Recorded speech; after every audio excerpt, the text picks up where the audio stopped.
How you guys doing? Sorry, I'm running late over here. Things are a bit crazy at the moment, but I'm really happy to be with you guys and be able to talk for a little while today. Welcome to Rattalk 26. And if you wonder why this looks like it's so messed up and out of order, it's because, hey, what's up, Slick? It's because I did a bunch of these already, but I did them on Instagram. So most of this stuff is on Instagram. I mean, lost in time. Because there's no way to, I don't think there's any way to save that Instagram stuff. I didn't bother to look to see if I could try, but we're here now. We are on YouTube, trying to spread the word. Hey, what's up, 71? This is for you.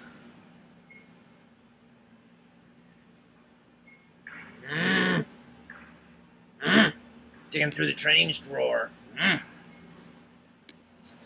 don't know, man. Lots of stuff's going on. It's my second to last day here, and then I have a day of packing, and then get on the airplane, and then end up in Sweden on Monday, and do some classes and workshops over in Sweden. It's quite. It's like 2.5 hours from Stockholm. It is. Hey, Mark. It is.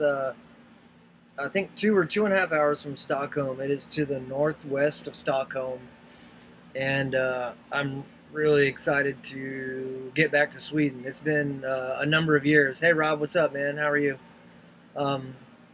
It's been a number of years, and Sweden is a very clean country. Last time I went, the cities I've been to is just Gothenburg and Borås. I've never been anywhere near Stockholm, but I go into the Stockholm airport this time,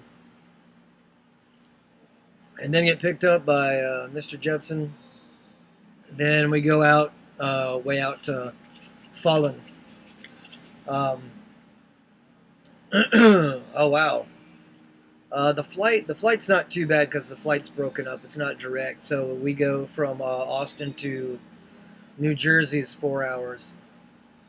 Then we do New Jersey to Stockholm is 8.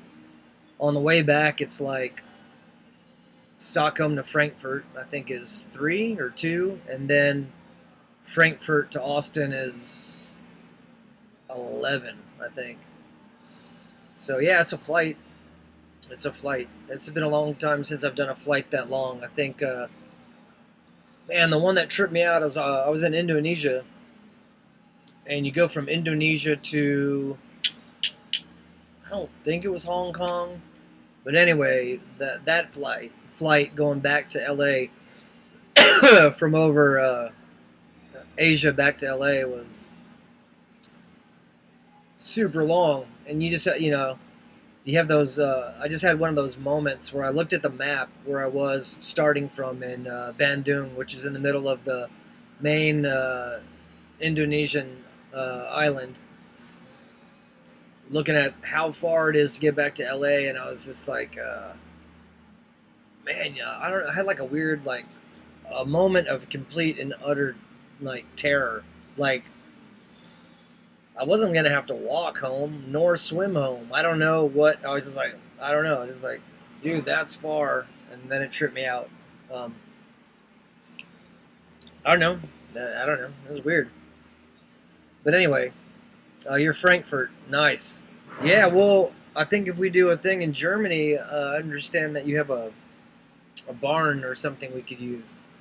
Could do a crazy thing in Frankfurt. I'm talking to a guy right now in Poland, as well as he's going to probably start selling junker stuff, and so I'm going to do an event in Poland, fashion show. If we can figure out how to get all the shipping to work, right, to get all the junker stuff to sell in his store. Right now, I didn't know that because of whatever's going on with our government and then the EU, everything is way more expensive. I didn't understand if there was tariffs or a trade war with the European Union. I thought we were in a trade war with China mostly, but that's how stuff goes. These whacked out politicians doing all this weird stuff. Um, and once again, I've talked about it on this show. I'm apolitical. I don't. Whoever's in there, if you're a politician, you're an arrogant a-hole anyway. Um, Thinking about your own legacy, and it's ridiculous. These people are ridiculous, and I don't think that's ever going to change until we get more than a two-party system. I don't know how that works, and I think in Germany and Europe there's multiple party systems, and I believe the government pays for your advertising, or everyone gets a certain amount of time to present their case, I guess via television or the internet or whatever. That it's not, I don't think, that fundraising crazy crap that goes on here, where basically if you have enough money you can dominate the market with your ads, basically buying votes. I don't think that's right. I think if we're talking about the life, liberty, and the pursuit of happiness, you should be able to be aware of what your choices are, and having a two-party system, I think, is not a choice really. But yeah, that's all the politics I can stand to talk about for one day. It's completely and utterly ridiculous. It's God, such a waste. They're such freaking liars. But let's talk about something else. So today, this is fashion, Rattalk, Setstuff, and the Joker. Rattalk, I'm already talking rat stuff, so we got that covered. Settalk, I was just gonna let you know, like, once again, if you're just joining, like, they call us shop rats. Shop rats. We make stuff on films. I've made a very conscious decision to try to work on having like three or four different streams of revenue, and it's really important for me to, in addition to doing all the junker stuff, which is my main awesome thing, is to like branch out and I want to learn a lot about film. I like film. I've been a big fan of films, obviously, since I was young. Got on. I don't know if you can see this killer Star Wars shirt. My friend Sam got it for me when I went and did the Lucasfilm tour over there in San Francisco. I love this shirt. Big Star Wars fan. But let's talk about the Joker, because the Joker trailer I watched was I thought it was amazingly great. And so already I think there's people who don't like the Joker trailer, or think that it's, not good to represent people with mental disorders that way, or whatever. There's a lot of garbage already on all over YouTube about it.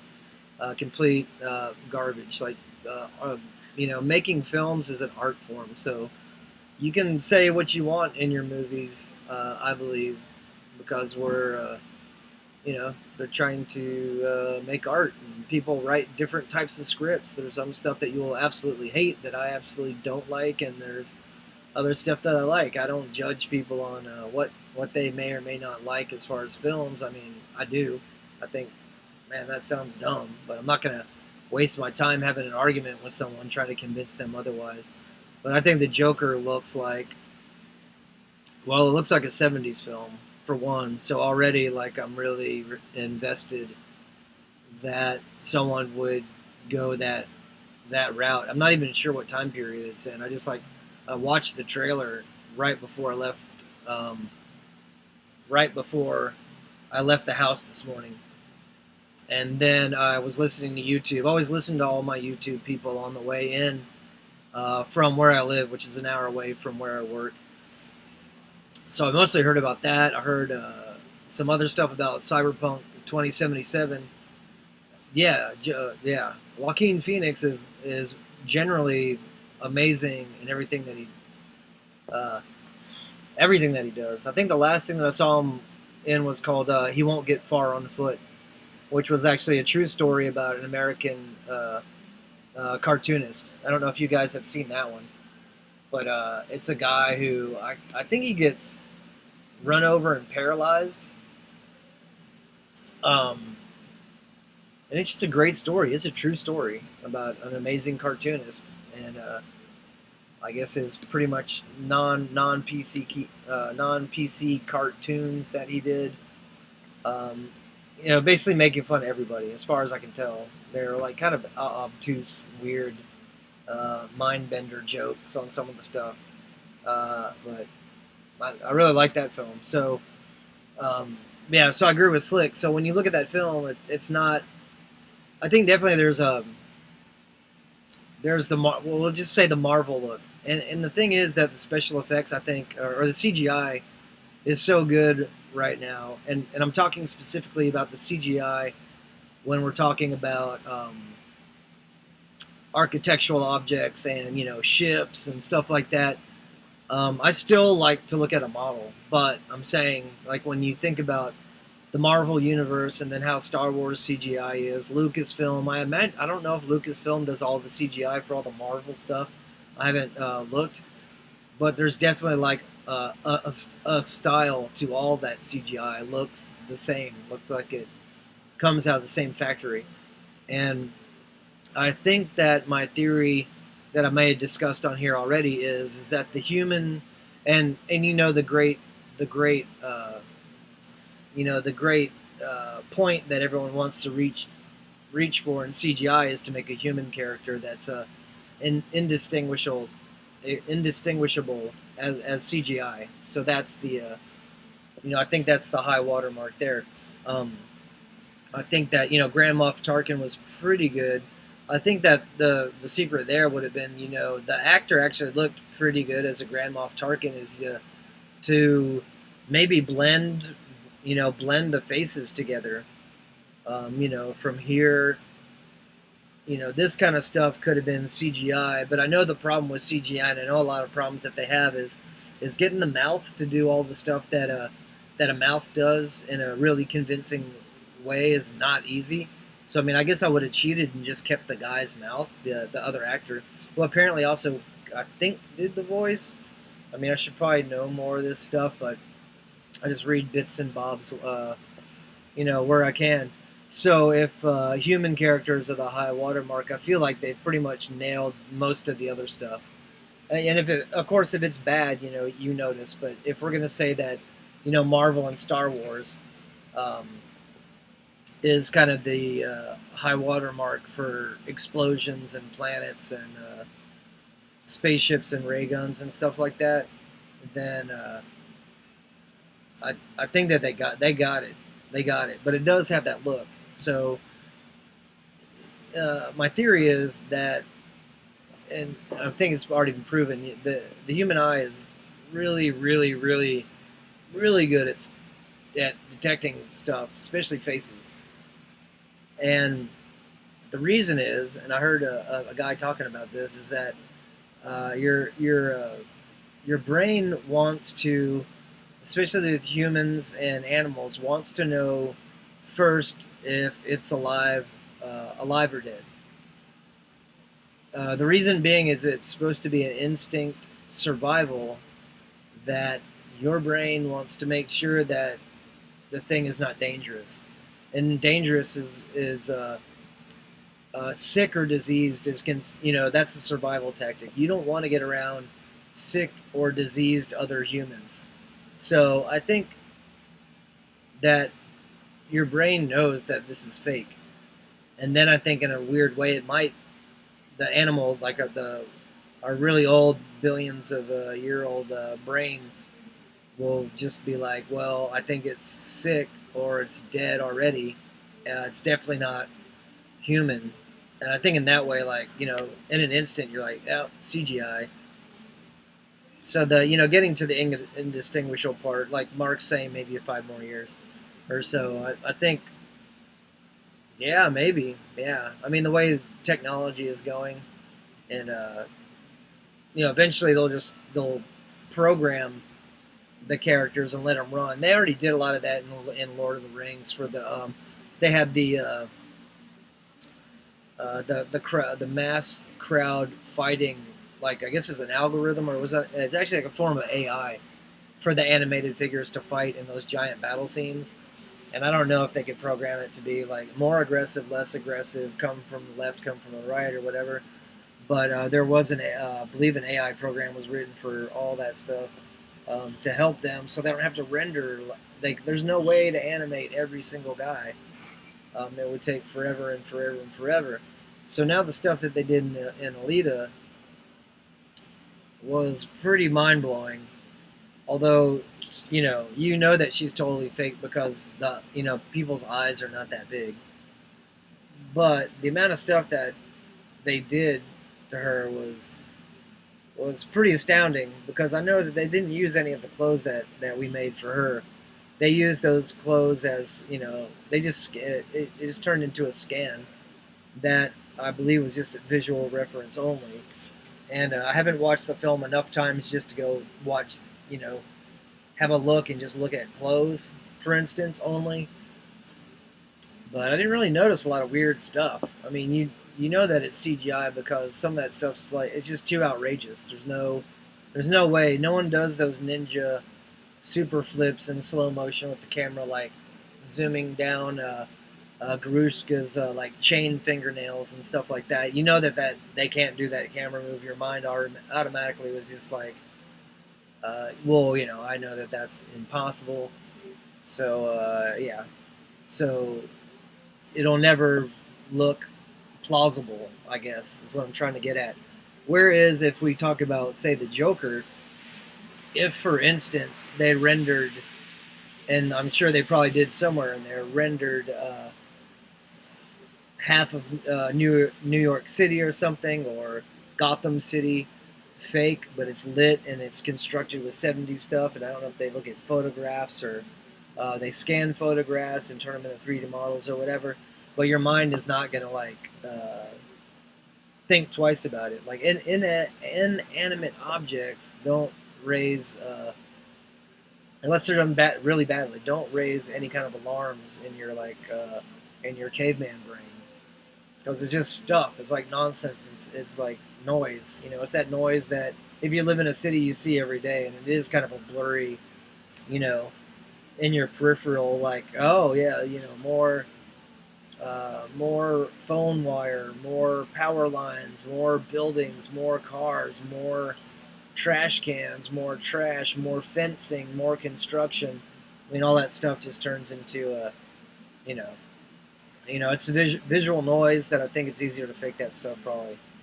I guess is my point. So what she did eventually, essentially, Mark's question is mostly about the performance, and I appreciate you guys showing up. Once again, you got to leave comments. You guys are all in the comment section, but leave a comment about the actual video. It's going to help me out. So if you can do that right now or soon, or I'm not sure how that works, but I know you can comment on the video. I think once it goes up on YouTube and it's not live, I think otherwise we're trapped in chat. Maybe, I'm not exactly sure. I'm learning as fast as I can with the limited amount of time that I have. So Rosa Salazar was, from what I remember, in a gray suit with the face capture camera with all the dots on her face the whole time. So she's doing the performance, and it's pretty much I would say it's pretty much like the Andy Serkis thing, with same people that did a lot of that other stuff that he's been involved in. But I feel like the face does look like her face. It is her performance with the distorted eyes. Okay, see you later, Rob.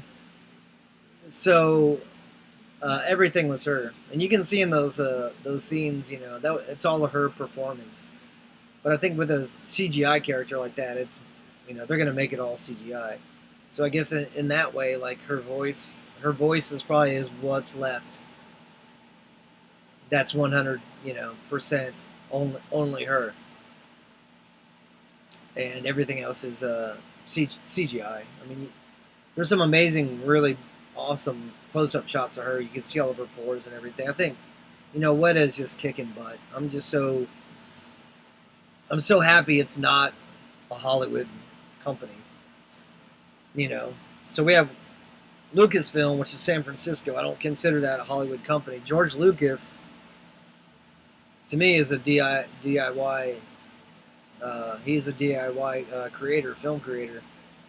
He did, you know, the THX film as a student film, then got some money, then did it as the other film, like the film that most people saw.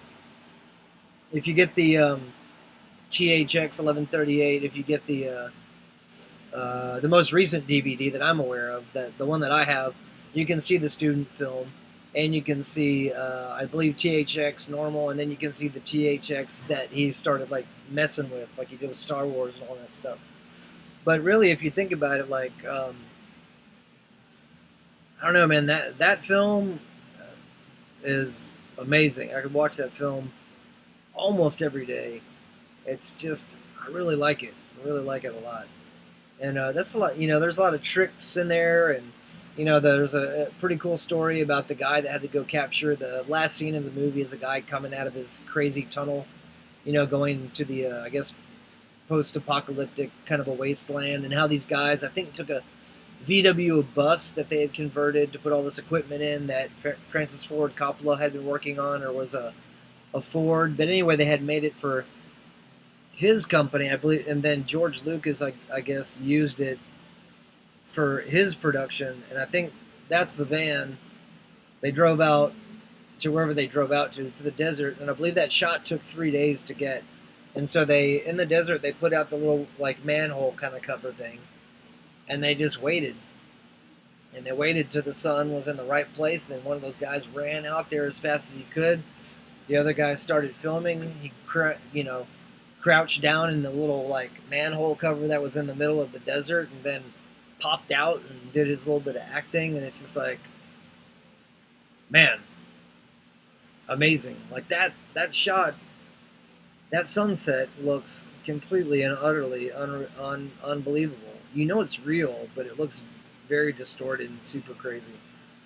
And if you watch it just for that alone, only, you know, it's, you know, to think about the story and what they, you know, some guys camping for 3 days to get a shot, and you just think how that would be rendered by somebody in an air-conditioned office while they, you know, complain about craft service or some other nonsense.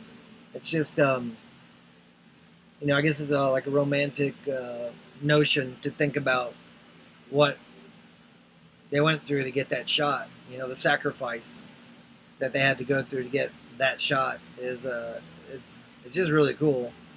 It's really cool. And then luckily now people can do all that stuff still now. I mean, you can go out and do the suffering part. At least you could use your phone. You could use one of those cannons and shoot your own movie. I mean, everything that's happening now is so good for artists, especially like YouTube.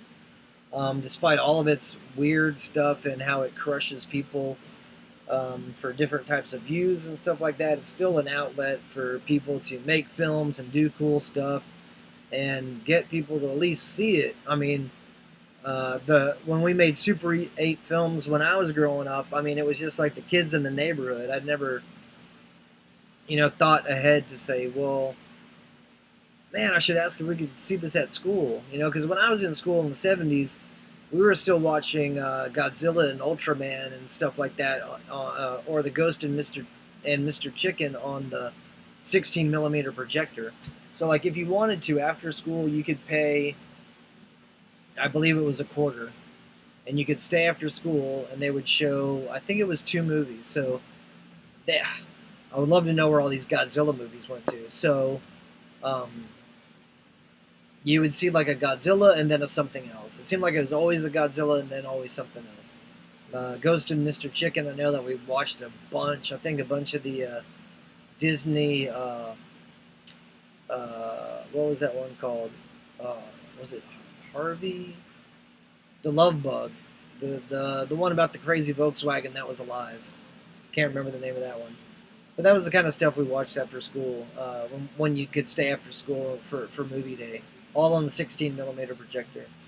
It was amazing. Like I think that I was talking to my friend John. I can't even afford to maybe even. I mean, it's not cost effective to shoot on my. I have two Super 8 cameras, and then he was telling me if I want to get that stuff exposed and then also put onto film and put onto they'll make a DVD for you. It's like $145. And if you think Super 8 film, I think the cartridge is about 3.5 minutes. I mean, that's some change, but I mean, if you get an investor, you could do it. Um, but a long circle back to the Joker. So the Joker looks to me amazing, and it looks like Robert De Niro, I think, has been de-aged pretty heavily.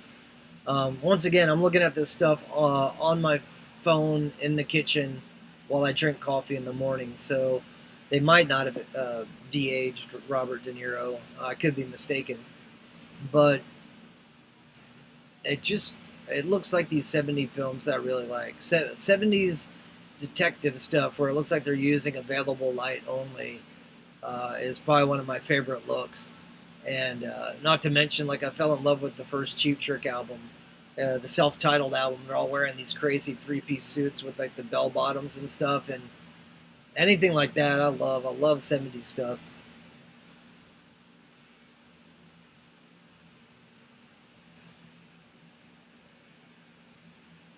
Oh yeah, thanks, Slick. Sorry, I don't have all my readers. I lost them again.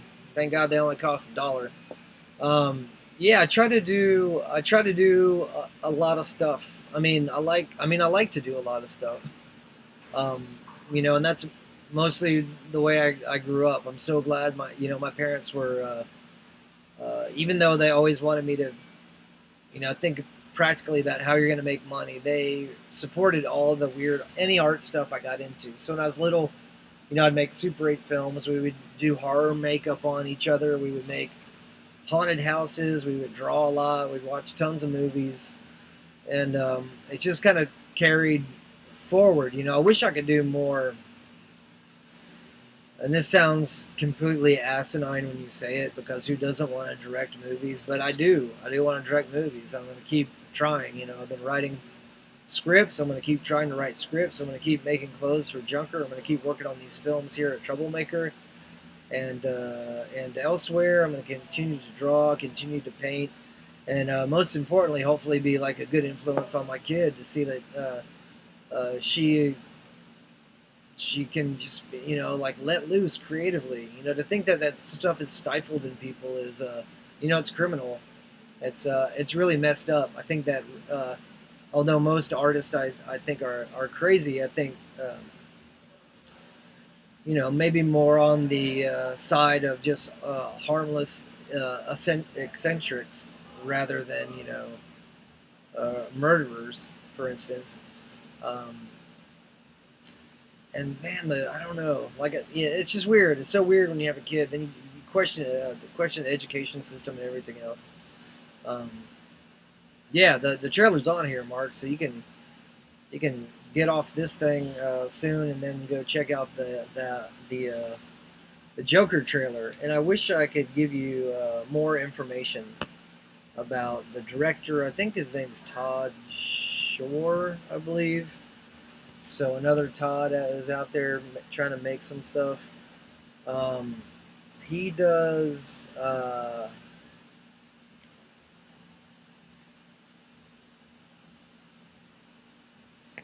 Tell me it's lunch. I'm skipping lunch anyway.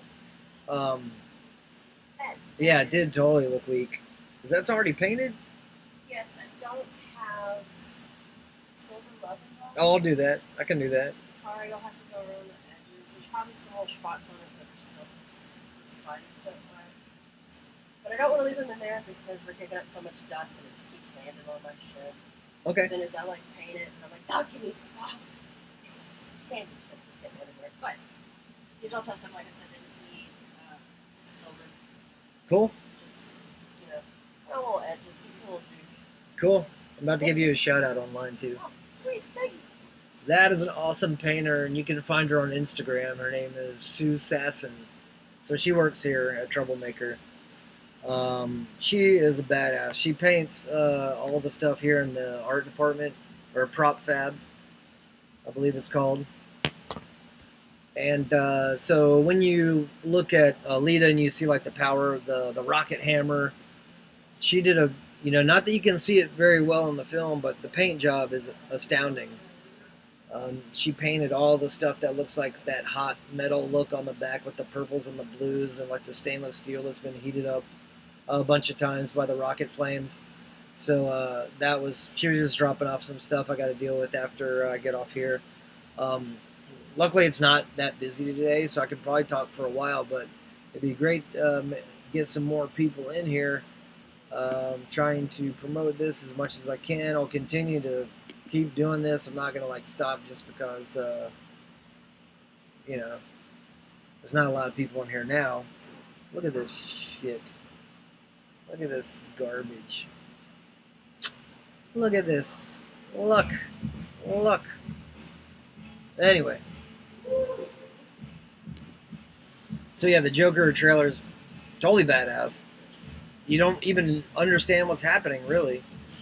Which I really like. There's a lot of people end up in clown masks. So it's like, does he make a Joker army immediately, or what happens there? So I'm really interested, and I think that's going to be super. The other thing that's going to be hopefully not cringeworthy is the Dark Crystal is going to start tomorrow night on Netflix. It's called Age of Resistance, I think, which already gives me a funny feeling. Now, I don't have any information on that. Mark's asking about a movie that Robert's, I guess, co-writing with the Godzilla writer. It's called Hypnotic, and I have no idea. I tried to ask the costume designer, and she just looked at me. So, she could be faking.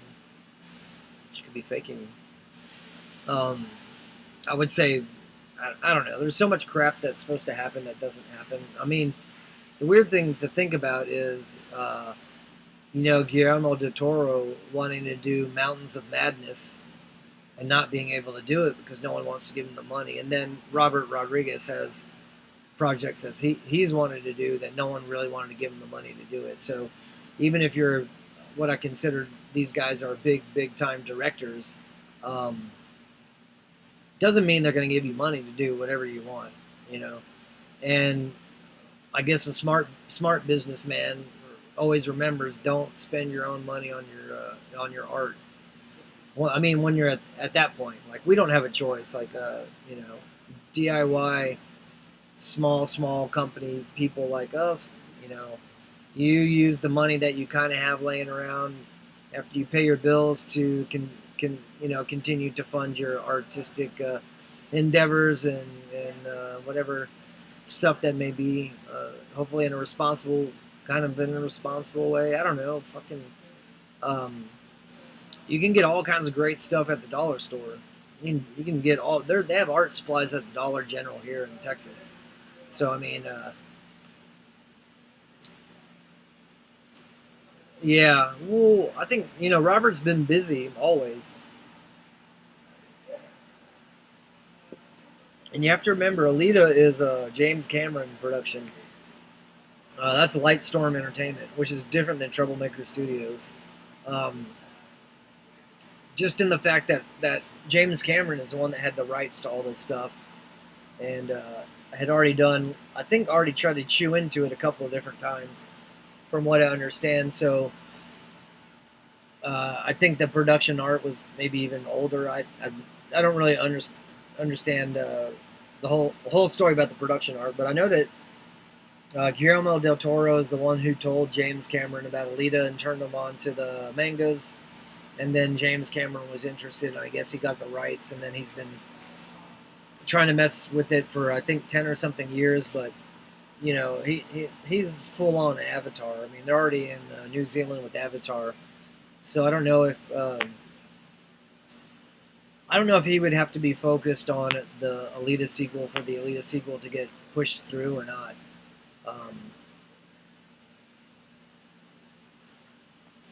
The people who did it's Weta. Weta Digital did all the CGI. I don't know who did Avatar. I haven't ever seen Avatar all the way through. I think I saw it on the airplane or half of. I don't know. So I don't know who did that, but Weta Digital did Alita. Weta Digital, from what I understand, is doing Avatar 2, 3, 4, 5, 9, 12, and 37, or whatever they're doing over there. I think it's like 5 films, 4 more films or something. Um, I don't know if he's gonna be shooting for 3 years straight or something. If it turns kind of into um, a Peter Jackson thing. Like Peter Jackson is untouched as far as like pulling off that kind of stuff.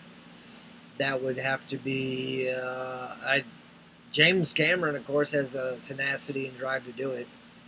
And I would think that money wise, budget wise, of course, same thing with the Lord of the Rings. You just want to get it all done. Once the people are filming, don't stop filming.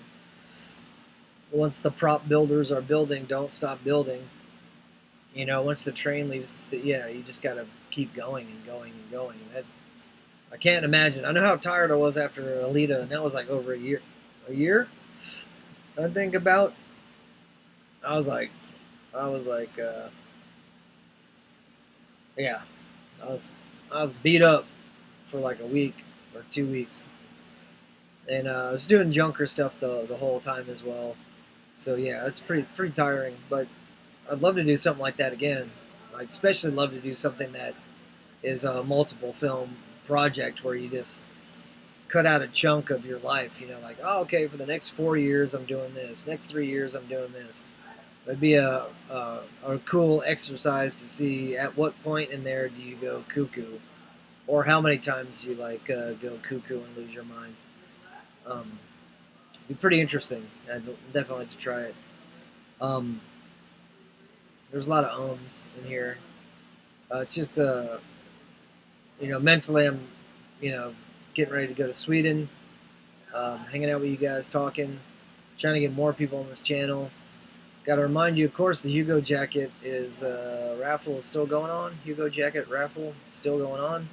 It's the first thing in the products when you go to junkerdesigns.com. This channel needs more subscribers. I think I'm up to 170, so thanks a lot. It jumped, 20 or 30 or 40 people in the last, 2 or 3 days. I really appreciate it.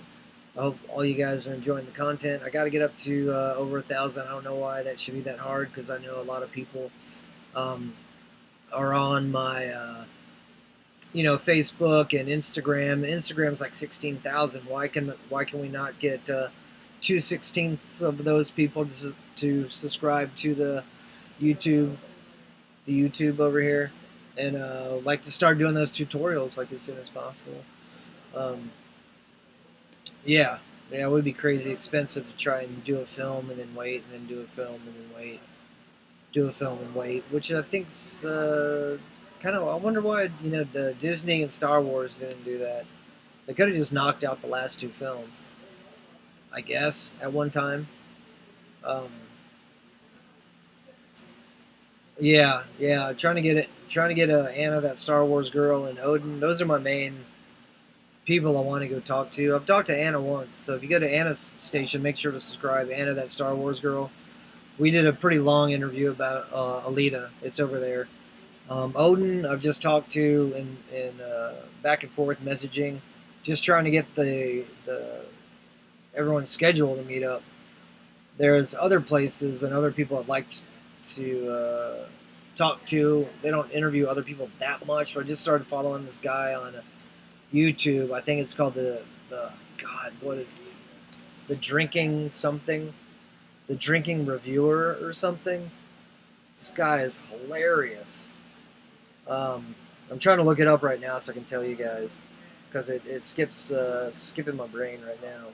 But I just subscribed, so would he show up? I wonder. All. Let's go to all.